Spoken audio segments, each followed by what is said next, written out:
Welcome to Shukla Study Point. आप सभी का स्वागत है आपके अपने YouTube channel Shukla Study Point में। मैं शिवम शुक्ला आप सभी दोस्तों का हार्दिक स्वागत करता हूं।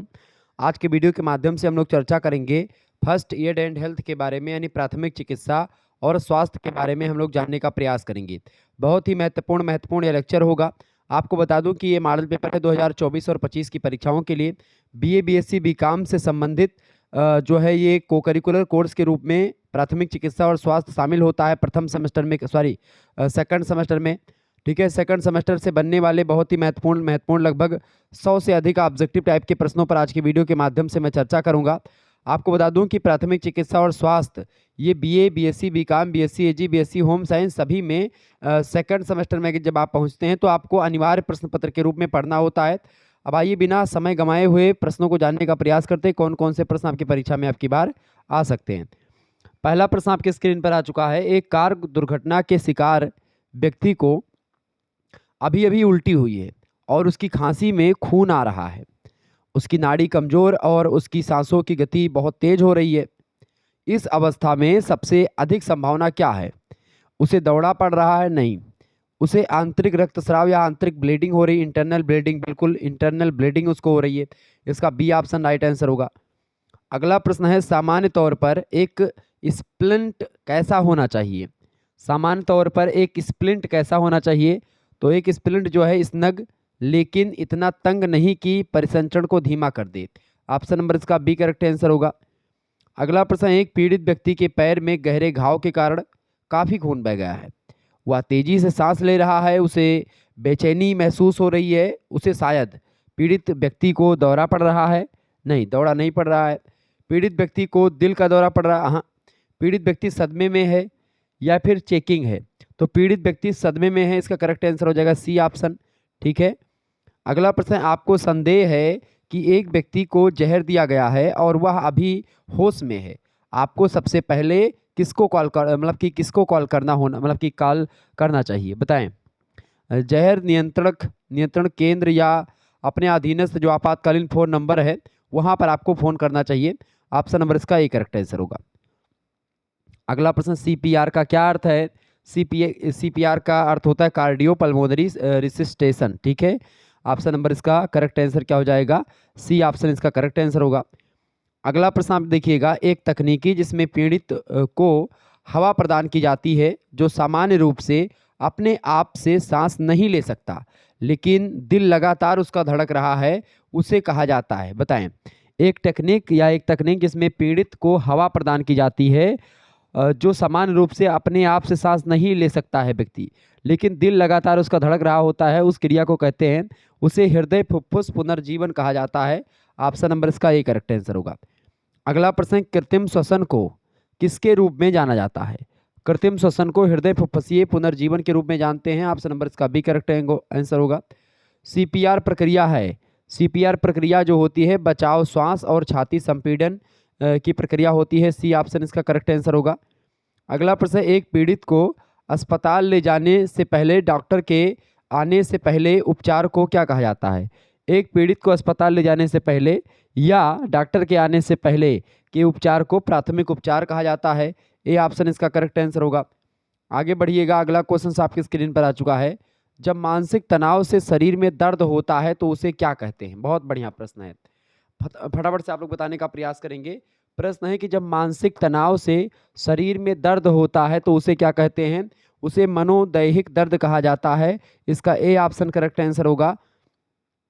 आगे देखिएगा, अगला प्रश्न है, निम्नलिखित में से कौन सा विकल्प ऑटिज्म स्पेक्ट्रम डिसऑर्डर की विशेषता नहीं है? बताएं। निम्नलिखित में से कौन सा विकल्प ऑटिज्म स्पेक्ट्रम डिसऑर्डर की विशेषता नहीं है? दृष्टि और श्रवण में समस्या ये नहीं है। ऑप्शन नंबर इसका करेक्ट आंसर हो जाएगा ए ऑप्शन। नेक्स्ट क्वेश्चन आप देखिएगा, अगला प्रश्न है, कुत्सित व्यवहार सीखने के आलोक में असामान्य व्यवहार की व्याख्या करने वाला मनोवैज्ञानिक मॉडल है? तो कुत्सित व्यवहार सीखने के आलोक में असामान्य व्यवहार की व्याख्या करने वाला मनोवैज्ञानिक मॉडल व्यवहारिक प्रतिमान मॉडल होता है। इसका डी ऑप्शन करेक्ट आंसर होगा। नेक्स्ट क्वेश्चन आपकी स्क्रीन पर आ चुका, फटाफट से आप लोग देखने का प्रयास करेंगे। अगला प्रश्न, एनोरेक्सिया या नर्वोसा क्या है? एनोरेक्सिया या नर्वोसा क्या है भैया? तो ये खाने का विकार है। ऑप्शन नंबर इसका सी करेक्ट आंसर होगा। नेक्स्ट क्वेश्चन से आप देखेंगे, युवाओं में मुख्य रूप से लड़कियां भोजन में सख्त परहेज और अत्यधिक व्यायाम में संलग्न रहती हैं। किशोरावस्था में आहार के दौरान या आहार के इस विकार को निम्न में से किस प्रकार किस प्रकार से जाना जाता है। युवाओं में मुख्य रूप से लड़कियां जो होती हैं भोजन में सख्त परहेज करती हैं और अत्यधिक व्यायाम में संलग्न रहती हैं। किशोरावस्था में आहार के इस विकार को जो है निम्न प्रकार से जाना जाता है, तो इसको बोलते हैं एनोरेक्सिया नर्वोसा। ऑप्शन नंबर ए में दिया है एनोरेक्सिया नर्वोसा, करेक्ट आंसर हो जाएगा ए ऑप्शन। नेक्स्ट क्वेश्चन आपकी स्क्रीन पर आ चुका है, एएसडी का पूर्ण रूप क्या है, बताएं। एएसडी का पूर्ण रूप क्या है? ऑप्टिज्म स्पेक्ट्रम डिसऑर्डर। ऑप्शन नंबर इसका डी करेक्ट आंसर होगा, इसका पूर्ण रूप यही है, डी ऑप्शन। आगे देखिएगा, अगला प्रश्न है, निम्नलिखित में से कौन सी बाल्यावस्था की स्वालीनता की विशेषता नहीं है, बताएं। निम्नलिखित में से कौन सी बाल्यावस्था की स्वालीनता की विशेषता नहीं है? तो देखें, असंयत पुरुषता और अधिक भोजन। ऑप्शन नंबर इसका ए ही करेक्ट आंसर हो जाएगा। नेक्स्ट क्वेश्चन आप देखेंगे, सिंजोफ्रेनिया वाले रोग मनोगत्यात्मक लक्षण दिखते हैं जो चरम रूप लेते हैं, उन्हें क्या कहा जाता है? सिजोफ्रेनिया वाले रोग मनोगत्यात्मक लक्षण दिखते हैं जो चरम रूप लेते हैं, उन्हें क्या कहते हैं? उन्हें बोलते हैं जो है तान प्रतिष्ठम्भ, यानी कि कैटेटोनिया बोलते हैं अंग्रेजी में। ए ऑप्शन इसका राइट आंसर होगा। अगला प्रश्न, यदि किसी व्यक्ति को लगातार या विश्वास होता है कि चिकित्सीय आश्वासन के बावजूद उसे कोई गंभीर बीमारी है, तो इस प्रकार के विकार को क्या कहा जाता है? उसको बोलते हैं रोग भ्रम। Option number C right answer होगा इसका। अगला प्रश्न, एक विकृत भय जिससे रोगी को विवेकहीन होने का एहसास होता है कि मेरे पास कोई विवेक नहीं, बुद्धि नहीं है, लेकिन फिर भी वह उसे व्यक्त करने और दूर करने में असमर्थ होता है, उसे क्या कहा जाता है? उसको फोबिया बोलते हैं या डर बोलते हैं। इसका डी ऑप्शन करेक्ट आंसर होगा। आगे देखिएगा, अगला क्वेश्चन आपकी स्क्रीन पर आ चुका है, फटाफट से आप लोग देखने का प्रयास करेंगे। इंपॉर्टेंट क्वेश्चन से परीक्षा में ऐसे ही प्रश्न आते रहते हैं। देखिए, टाइफाइड फैलाने वाला जीवाणु कौन सा है भैया? Salmonella typhi. ठीक है, सल्मोनेला टाइफी जो है ये एक प्रकार से, अच्छा, साइनोफोबिया किसका डर है भाई? साइनोफोबिया कुत्ते से डर लगता है, उसी को साइनोफोबिया बोलते हैं। ये बात आप ध्यान रखेंगे। फोबिया माने डर होता है, और कई जानवरों से और कई इनसे डरने को एक प्रकार से फोबिया के रूप में देखा जाता है। फटाफट से आप लोग बताने का प्रयास करेंगे, इसका राइट आंसर क्या हो जाएगा?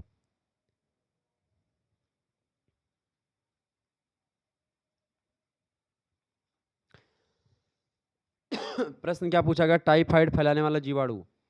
तो टाइफाइड फैलाने वाला जीवाणु तो क्या हो जाता है आपका भैया? बिल्कुल सल्मोनेला टाइफी। ऑप्शन नंबर इसका बी करेक्ट आंसर हो जाएगा।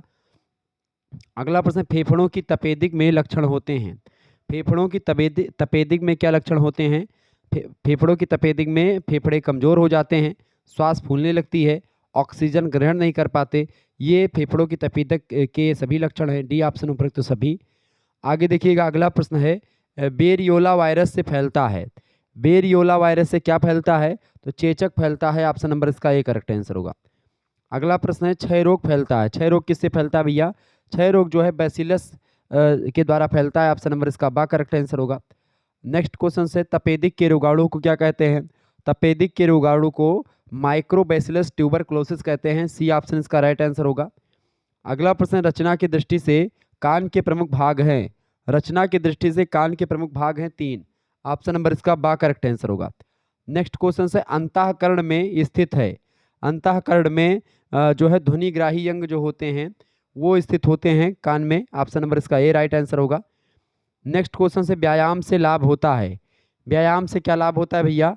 व्यायाम से रक्त संचार अधिक होता है, मांसपेशियां बलिष्ठ होती हैं, कार्य क्षमता एवं रोग रोधक क्षमता बढ़ती है। तो व्यायाम से ये सभी लाभ होते हैं, डी ऑप्शन उपयुक्त सभी करेक्ट आंसर होगा इसका। आगे देखिएगा, भोजन होना चाहिए कैसा, बताइए। भोजन कैसा होना चाहिए भैया? भोजन व्यक्ति की आयु और कार्य के अनुसार होना चाहिए, मौसम के अनुसार, और संतुलित और पौष्टिक तत्वों वाला भोजन होना चाहिए, यानी कि ये सभी आधार भोजन के हो सकते हैं। डी ऑप्शन इसका करेक्ट आंसर होगा, उपयुक्त सभी। नेक्स्ट क्वेश्चन आप देखेंगे, विद्यालय क्लिनिक में क्या साज सज्जा होनी चाहिए? विद्यालय क्लिनिक में क्या साज सज्जा होनी चाहिए भैया? तो भार मापने की मशीन बिल्कुल, आंखों का परीक्षण करने के लिए जो है नायलन के कार्ड, और होम ग्रेन की ऊन, टेप और प्राथमिक चिकित्सा बॉक्स, ये सब विद्यालय क्लिनिक में जो है होने चाहिए। ऑप्शन नंबर डी उपरोक्त सभी चीज़ें होनी चाहिए। आगे बढ़ते हैं और भी चीज़ों को जानने का प्रयास करते हैं। फटाफट से आप लोग देखने का प्रयास करेंगे। प्रश्न है, निम्नलिखित में से मानसिक विकलांगता कौन सी है, बताएं। निम्नलिखित में से मानसिक विकलांगता कौन सी है, फटाफट से आप लोग बताने का प्रयास करेंगे। मानसिक विकलांगता जो है इनमें से, देखिए मिर्गी जो है एक प्रकार से मानसिक विकलांगता होती है। डी ऑप्शन इसका करेक्ट आंसर होगा। अगला क्वेश्चन है, मिर्गी से पीड़ित व्यक्ति को दौरे पड़ने पर क्या होता है। वर्मिन हो, रोना या ऐंठन का दौरा नहीं, चेतना की हानि होती है। इसका सी ऑप्शन करेक्ट आंसर होगा। अगला प्रश्न, निम्नलिखित में से कौन सा पक्षाघात विरोध है, बताएं। निम्नलिखित में से कौन सा पक्षाघात विरोध है, तो पार्किंसंस रोग जो है ये पक्षाघात विरोध है। इसका बा ऑप्शन करेक्ट आंसर होगा। अगला प्रश्न, निम्नलिखित में से डोपामिन स्राव कम होता है, बताएं। डोपामिन स्राव कम होता है किस रोग में, पार्किंसंस रोग में। ऑप्शन नंबर इसका बा करेक्ट आंसर होगा, बी ऑप्शन। अगला प्रश्न, दिए गए विकल्प में से पार्किंसंस रोग की विशेषता बताइए।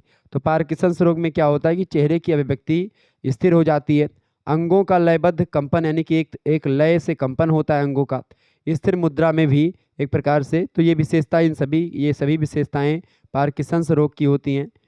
नेक्स्ट क्वेश्चन है, मेलेनिन और लेविकाय न्यूरॉन्स में होते हैं, तो पक्षाघात विरोधाभास में। ऑप्शन नंबर इसका सी करेक्ट आंसर होगा। अगला क्वेश्चन है, कोलिन स्टाइल ट्रांसफेरेज के नुकसान होने वाला कौन सा रोग है, बताएं। दो रोग होता है, अल्जाइमर रोग। ऑप्शन नंबर इसका डी करेक्ट आंसर होगा। आगे देखेंगे, निम्नलिखित में से हंटिंगटन रोग कौन सा है। निम्नलिखित में से हंटिंगटन रोग कौन सा है, तो इनमें से जो ऑटोसोमल प्रमुख रोग होते हैं वही हंटिंगटन रोग हैं। ए ऑप्शन करेक्ट आंसर होगा। नेक्स्ट क्वेश्चन से, निम्नलिखित में से नृत्य चाल और विचित्र मुस्कुराहट किस रोग की विशेषताएं हैं, बताएं। मतलब कि नृत्य करते हुए चलना और एक विचित्र मुस्कुराहट जो है देना, ये कौन से रोग की लक्षण है, ये हंटिंगटन रोग का लक्षण है। ऑप्शन नंबर इसका बा करेक्ट आंसर होगा। नेक्स्ट क्वेश्चन आपके स्क्रीन पर आ चुका है, ईसीटी किस प्रकार की थेरेपी है, बताएं। जो है ईसीटी किस प्रकार की थेरेपी है, तो ये जो है एक प्रकार से कैसी थेरेपी है भैया, इलेक्ट्रोकॉन्वल्सिव थेरेपी। ऑप्शन नंबर इसका ए करेक्ट आंसर होगा। नेक्स्ट अगला प्रश्न है, निम्नलिखित में से मनोविश्लेषण के जनक कौन है। मनोविश्लेषणवाद के जनक कौन है, सिगमंड फ्रायड है। सी ऑप्शन इसका करेक्ट आंसर होगा। अगला क्वेश्चन है, किस उपचार के लिए शामक और ट्रैंक्विलाइजर का प्रयोग किया जाता है। तो किस उपचार के लिए शामक और ट्रैंक्विलाइजर का प्रयोग करते हैं, तो चिंता के लिए।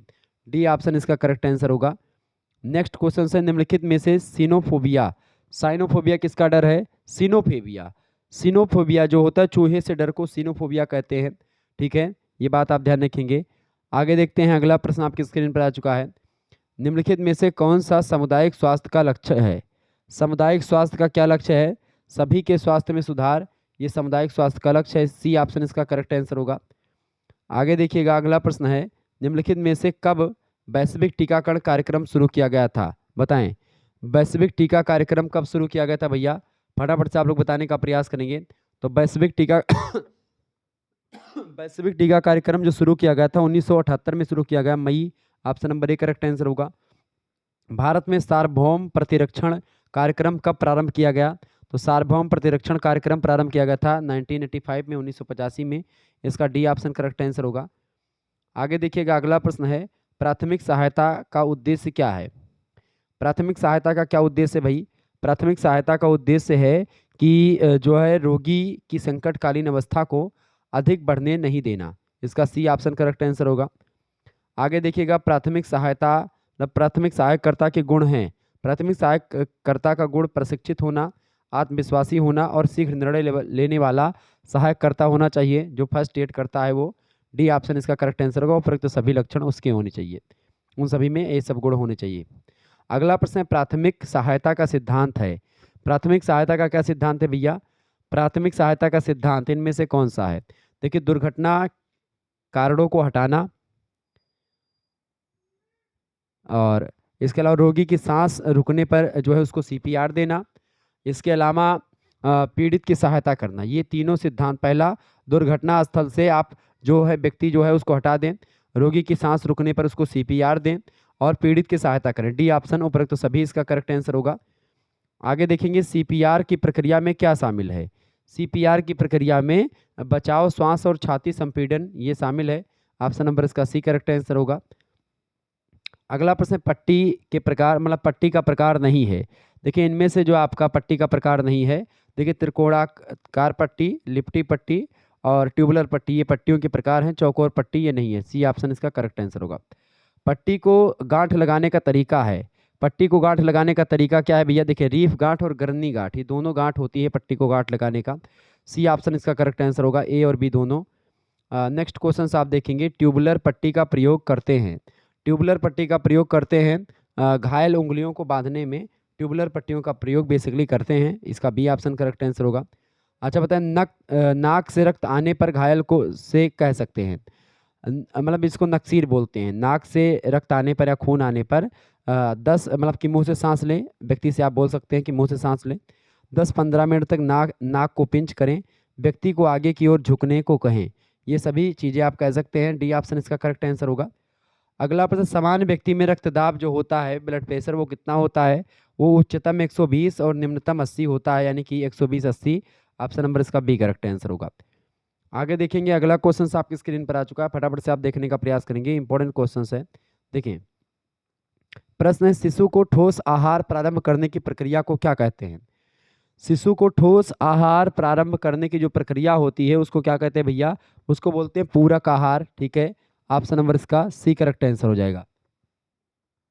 अच्छा, पूरक आहार कौन सा होता है? जो दूध होता है वो पूरक आहार होता है। ठीक है, अगला प्रश्न है, ऑपरेशन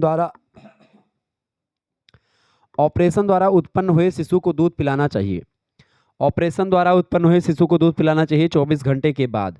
ऑप्शन नंबर इसका सी करेक्ट आंसर होगा। अगला क्वेश्चन आपकी स्क्रीन पर आ चुका है, निम्नलिखित में से किसके लिए चिकित्सीय सलाह की आवश्यकता होती है? निम्नलिखित में से किसके लिए चिकित्सीय सलाह की आवश्यकता होती है?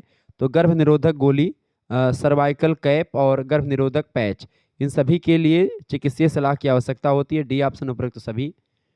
अगला क्वेश्चन आपकी स्क्रीन पर आ चुका है, प्रश्न है, पुरुष कंडोम क्या प्रदान करते हैं जो अन्य गर्भ निरोधक नहीं प्रदान करते हैं? तो पुरुष कंडोम जो होते हैं ये क्या प्रदान करते हैं जो अन्य गर्भ निरोधक चीज़ें नहीं प्राप्त करते, मतलब कि नहीं प्रदान करते हैं?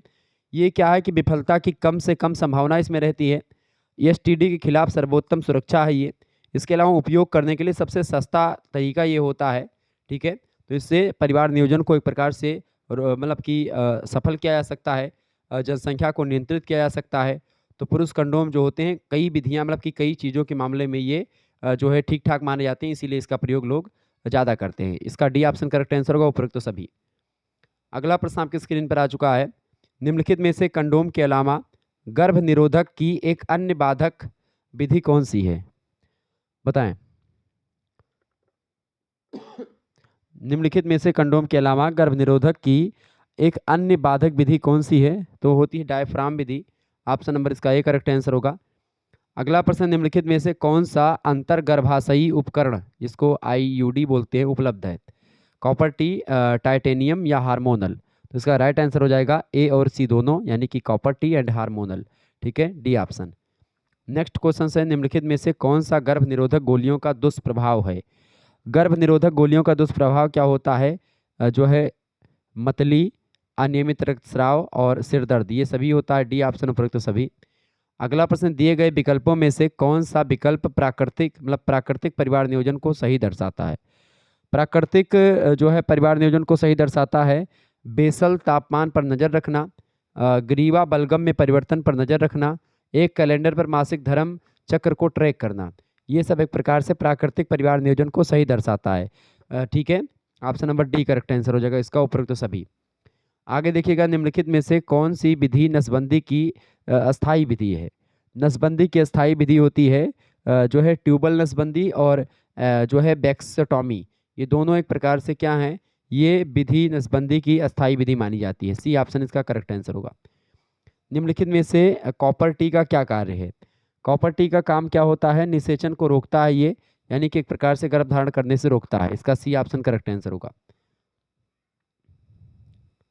अगला प्रश्न आपकी स्क्रीन पर आ चुका है, फटाफट से आप देखने का प्रयास करेंगे। ये बढ़िया क्वेश्चन आपकी स्क्रीन पर आ चुका है। प्रश्न है कि जब किसी यात्री की सांस नहीं चल रही है, तो जब किसी यात्री की सांस नहीं चल रही हो तो क्या करना चाहिए, तो तुरंत सीपीआर उसको देना चाहिए। ए ऑप्शन इसका करेक्ट आंसर होगा। अगला प्रश्न, हेमलिच प्रक्रिया का क्या उद्देश्य है। हेमलिच प्रक्रिया का उद्देश्य है पीड़ितों के वायुमार्ग में रुकावट को दूर करने के लिए। ठीक है, हेमलिच प्रक्रिया प्रयोग में लाई जाती है। बी ऑप्शन इसका करेक्ट आंसर होगा। आगे देखिएगा, अगला क्वेश्चन आपकी स्क्रीन पर आ चुका है। आप धमनी रक्तस्राव को कैसे पहचान सकते हैं। आप धमनी रक्तस्राव को कैसे पहचान सकते हैं, तो घाव से रक्त का प्रवाह तेजी के साथ होता है, तो ये धमनी रक्तस्राव होता है। ऑप्शन नंबर इसका सी करेक्ट आंसर होगा। इस तरीके से आप पहचान सकते हैं। सूचीबद्ध करें कि FAST का क्या अर्थ होता है। फास्ट, फास्ट का अर्थ होता है face, arms, speech and time, यानी कि चेहरा, हथियार, भाषण और समय। ए ऑप्शन इसका करेक्ट आंसर होगा। आगे देखेंगे, अगला प्रश्न आपकी स्क्रीन पर आ चुका है। CPR के प्रत्येक चक्र के लिए आपको कितने संपीड़न और कितने श्वास लेना मतलब कि लेना चाहिए। एक वयस्क के लिए लगभग 30 संपीड़न और 2 श्वास। ऑप्शन नंबर इसका सी करेक्ट आंसर होगा। फ्रैक्चर के प्रकार हैं। देखिए, फ्रैक्चर जो होते कई प्रकार के होते हैं। खुले फ्रैक्चर होते हैं, एक बंद फ्रैक्चर होते हैं, एक सरल और जटिल फ्रैक्चर भी होते हैं। डी ऑप्शन लगा देंगे। उपरोक्त तो सभी प्रकार के फ्रैक्चर होते हैं। डी ऑप्शन इसका राइट आंसर होगा। आगे देखेंगे, अगला प्रश्न आपकी स्क्रीन पर आ चुका। फटाफट से आप लोग देखने का प्रयास करेंगे। बहुत ही महत्वपूर्ण प्रश्न है परीक्षा की दृष्टि से आपके। प्रश्न है भैया कि बच्चे के वस्त्र आगे या पीछे से खोल कर बनाने चाहिए, क्योंकि बच्चे के वस्त्र आगे या पीछे से खोल करके बनाने चाहिए, क्योंकि शिशु का शरीर जो होता है नाजुक होता है, जिससे पहनने में आसानी रहती है। ठीक है, इसलिए इसको आगे और पीछे से खोल कर बनाने चाहिए। ऑप्शन नंबर इसका सी करेक्ट आंसर होगा। अगला क्वेश्चन है, गर्भवती स्त्री को किस प्रकार के वस्त्र पहनने चाहिए। तो एक गर्भवती स्त्री को ढीले ढाले वस्त्र पहनने चाहिए। ऑप्शन नंबर इसका ए करेक्ट आंसर होगा। अगला प्रश्न, दिए गए विकल्पों में से कौन से अन्य प्रकार के STD हैं, बताएं। तो STD के अन्य प्रकारों में आप देखेंगे जो है चेक्राइड, खुजली और मोलस्कम, ये सब STD के प्रकार हैं। डी ऑप्शन करेक्ट आंसर होगा। अगला प्रश्न है, वर्तमान नगरीय वातावरण में अधिकांश महिलाएं पसंद करती हैं। वर्तमान नगरीय वातावरण में अधिक महिलाएं जो होती हैं, नगरीय वाली जो नगर की होती हैं, वो शल्य क्रिया के द्वारा प्रसव कराना पसंद करती हैं। डी ऑप्शन इसका करेक्ट आंसर होगा। अगला प्रश्न है, प्रसवकालीन आयोजन से अभिप्राय है। प्रसवकालीन आयोजन से क्या अभिप्राय है भैया। तो प्रसवकालीन आयोजन से अभिप्राय है उपयुक्त चिकित्सक की व्यवस्था करना, उपयुक्त स्थान की व्यवस्था करना और आवश्यक सामग्री, उपकरण और धन की व्यवस्था करना। ये सब प्रसवकालीन आयोजन से अभिप्राय है। डी ऑप्शन करेक्ट आंसर होगा। उपयुक्त सभी इसका राइट आंसर होगा। अगला प्रश्न, यदि गर्भवती स्त्री की छाती में जलन हो तो उसे किन पदार्थों से परहेज करना चाहिए। यदि गर्भवती स्त्री के छाती में जलन हो तो उसे जो है तंबाकू, मसालेदार पदार्थ, धूम्रपान, ये सब नहीं करना चाहिए। ऑप्शन नंबर इसका डी, उपरोक्त सभी चीज़ें नहीं करनी चाहिए। ये सब धूम्रपान, मसालेदार पदार्थ और तंबाकू वगैरह। अगला प्रश्न, गर्भावस्था में माता को कैसा भोजन ग्रहण करना चाहिए। तो गर्भावस्था के दौरान माता को पौष्टिक आहार ग्रहण करना चाहिए, पौष्टिक भोजन। Option number A correct answer होगा। अगला प्रश्न, गर्भावस्था में चयापचयी दर में कितना परिवर्तन आता है। गर्भावस्था में चयापचयी दर में कितना परिवर्तन आता है भैया। 20 से 25% परिवर्तन आता है। इसका बी ऑप्शन करेक्ट आंसर होगा। नेक्स्ट क्वेश्चन से, गर्भावस्था में परिवर्तन होते हैं। गर्भावस्था में परिवर्तन होते हैं शारीरिक। ऑप्शन नंबर इसका ए करेक्ट आंसर होगा। नेक्स्ट क्वेश्चन से, गर्भावस्था में लगभग कितने लीटर पानी की आवश्यकता होती है। गर्भावस्था में कितने लीटर पानी की आवश्यकता होती है। लगभग 7 लीटर पानी की आवश्यकता होती है। इसका डी ऑप्शन करेक्ट आंसर होगा। अगला प्रश्न है, प्राणिज प्रोटीन है। प्राणिज प्रोटीन इनमें से कौन सा है। देखें, दालें, फलियां और सोयाबीन, ये सब जो है प्राणिज प्रोटीन नहीं है, वनस्पतिक प्रोटीन है। जबकि अंडा प्राणिज प्रोटीन है। डी ऑप्शन इसका करेक्ट आंसर होगा। नेक्स्ट क्वेश्चन है, एक गर्भवती स्त्री को कितनी अतिरिक्त कैलोरी की आवश्यकता होती है। तो एक गर्भवती स्त्री को लगभग 300 कैलोरी की अत्यधिक आवश्यकता होती है। ऑप्शन नंबर इसका बी करेक्ट आंसर होगा। आगे देखेंगे अगला प्रश्न। अगला प्रश्न, गर्भवती स्त्री की देखभाल का प्रमुख उद्देश्य। गर्भवती स्त्री का देखभाल का जो प्रमुख उद्देश्य होता है, क्या होता है भैया। तो उसका प्रमुख उद्देश्य क्या होता है, फटाफट से आप लोग बताने का प्रयास करेंगे। उसका गर्भकालीन अवस्था के दौरान होने वाली समस्याओं का निदान करने के लिए, गर्भवती के स्वास्थ्य की देखभाल करने के लिए और गर्भस्थ शिशु का स्वस्थ विकास होने के लिए गर्भवती स्त्री की देखरेख बहुत जरूरी होती है। इसका डी लगा देंगे, करेक्ट आंसर हो जाएगा उपरोक्त सभी। आगे देखेंगे, अगला प्रश्न आपकी स्क्रीन पर आ चुका है। फटाफट से आप लोग देखने का प्रयास करेंगे। बहुत ही महत्वपूर्ण प्रश्न है आपके लिए और ऐसे ही प्रश्न आपकी परीक्षा में आएंगे, ये बात आप ध्यान रखेंगे। प्रश्न है, रक्त कोशिका पर ऑक्सीजन किसे बांधती है, बताएं। फटाफट से आप लोग बताने का प्रयास करेंगे। रक्त कोशिका पर ऑक्सीजन किससे बनती है? तो किससे बनती है? हीमोग्लोबिन से बनती है। बी ऑप्शन इसका करेक्ट आंसर होगा। खड़े होने पर श्वसन होता है, खड़े होने पर श्वसन जो होता है उच्च होता है। ऑप्शन नंबर इसका ए करेक्ट आंसर होगा। अगला प्रश्न आपकी स्क्रीन पर आ चुका है। रक्त और कोशिकाओं के बीच गैस विनिमय है। रक्त और कोशिकाओं के बीच गैस विनिमय आंतरिक श्वसन होता है। ऑप्शन नंबर इसका डी करेक्ट आंसर होगा। स्वर यंत्र ध्वनि कैसे उत्पन्न करता है? स्वर यंत्र ध्वनि जो होता है कंपन से उत्पन्न करता है। ए ऑप्शन करेक्ट आंसर होगा। नेक्स्ट क्वेश्चन आप देखेंगे। शरीर का वह भाग जिसमें नाक, मुंह, ग्रसनी, एपिग्लाटिस, स्वर यंत्र और श्वास नली होती हैं, बताएं। शरीर का वह कौन सा भाग है? वो होता है upper respiratory system. Option number इसका सी करेक्ट आंसर होगा। नेक्स्ट क्वेश्चन से संक्रामक रोगों के फैलने से रोकने के लिए उपाय है।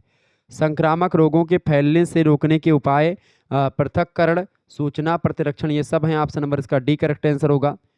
नेक्स्ट क्वेश्चन है आंत, ज्वर, विसूचिका, पेचिश, अतिसार आदि के रोगी के मलमूत्र का निःसंक्रमण करने के उपयोग में होता है, बताएं।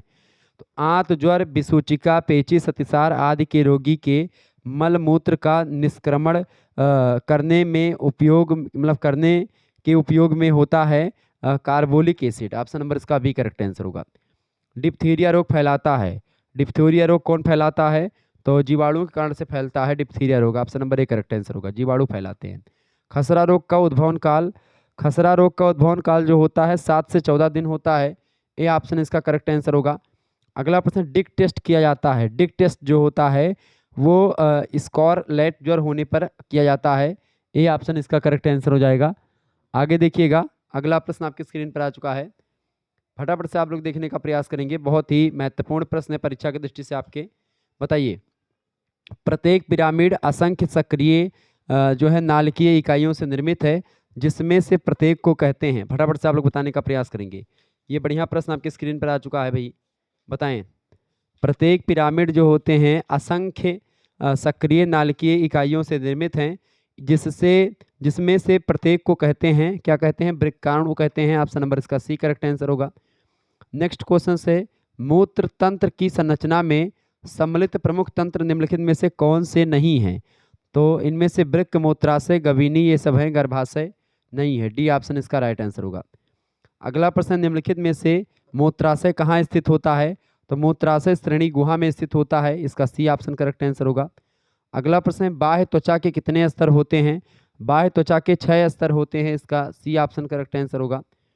अगला प्रश्न है, वृक्क प्रत्येक वृक्क का वजन कितना होता है? प्रत्येक वृक्क का वजन 75 ग्राम होता है। इसका बी ऑप्शन करेक्ट आंसर होगा। अगला प्रश्न, निम्न में से किसका आकार गहरे प्याले के समान होता है? बताएं, निम्न में से किसका आकार गहरे प्याले के समान होता है? वोमेन कैप्सूल का आकार गहरे प्याले के समान होता है। इसका बी ऑप्शन करेक्ट आंसर होगा। नेक्स्ट क्वेश्चन है, एक स्वस्थ मनुष्य के शरीर में कितने मिलीलीटर पसीना निकलता है? बताएं। तो एक स्वस्थ मनुष्य के शरीर में लगभग 500 या 600 मिलीलीटर पसीना निकलता है। ऑप्शन नंबर इसका सी करेक्ट आंसर होगा। मूत्र निर्माण की प्रमुख अवस्था निम्न में से कौन सी है? मूत्र निर्माण की प्रमुख अवस्था जो होती है छानना, पुनः अवशोषण और श्रावण, ये तीनों अवस्थाएं होती हैं। डी ऑप्शन उपयुक्त सभी करेक्ट आंसर होगा। विकारों का उत्सर्जन करने वाले अंग में से कौन सा इनमें से शामिल नहीं है? विकारों का उत्सर्जन करने वाले अंग में देखिए वृक्क शामिल है, त्वचा शामिल है, फुफ्फुस शामिल है, गंडास्थियां नहीं शामिल हैं। ए ऑप्शन करेक्ट आंसर होगा। अगला क्वेश्चन है, शरीर का मुख्य रूप से उत्सर्जित उत्सर्जी अंग कौन सा है? मुख्य उत्सर्जी अंग इनमें से जो है आपका वृक्क। ऑप्शन नंबर इसका सी करेक्ट आंसर होगा। नेक्स्ट क्वेश्चन है, मूत्र मार्ग की क्रियाओं पर पेशियों का नियंत्रण रहता है। मूत्र मार्ग की क्रियाओं पर पेशियों का नियंत्रण रहता है। ऐच्छिक। ऑप्शन नंबर इसका ए करेक्ट आंसर होगा। अगला प्रश्न है, बोमेन्स कैप्सूल के अंदर रुधिर कोशिकाओं का एक गुच्छा होता है, जिसे क्या कहा जाता है? तो बोमेन्स कैप्सूल के अंदर रुधिर कणिकाओं का या रुधिर कोशिकाओं का एक गुच्छा होता है, जिसको ग्लोमेरुलस कहते हैं। ग्लोमेरुलस। ऑप्शन नंबर इसका सी करेक्ट आंसर होगा। अगला प्रश्न आपसे बन सकता है कि मूत्र एक पीले रंग का तरल पदार्थ है, उसमें कौन से पदार्थ रहते हैं? तो उसमें यूरिया और यूरिक एसिड होता है। ऑप्शन नंबर इसका ए करेक्ट आंसर होगा। आगे देखेंगे, अगला प्रश्न है, वह अंग जो रक्त से अवशिष्ट पदार्थों को भीतर से बाहर निकालते हैं, क्या कहलाते हैं? बताएं। तो वह अंग जो रक्त से अवशिष्ट पदार्थों को भीतर से बाहर निकालते हैं, वे उत्सर्जी अंग कहलाते हैं। ऑप्शन नंबर इसका बी करेक्ट आंसर हो जाएगा। आगे देखिएगा, अगला प्रश्न आपकी स्क्रीन पर आ चुका है।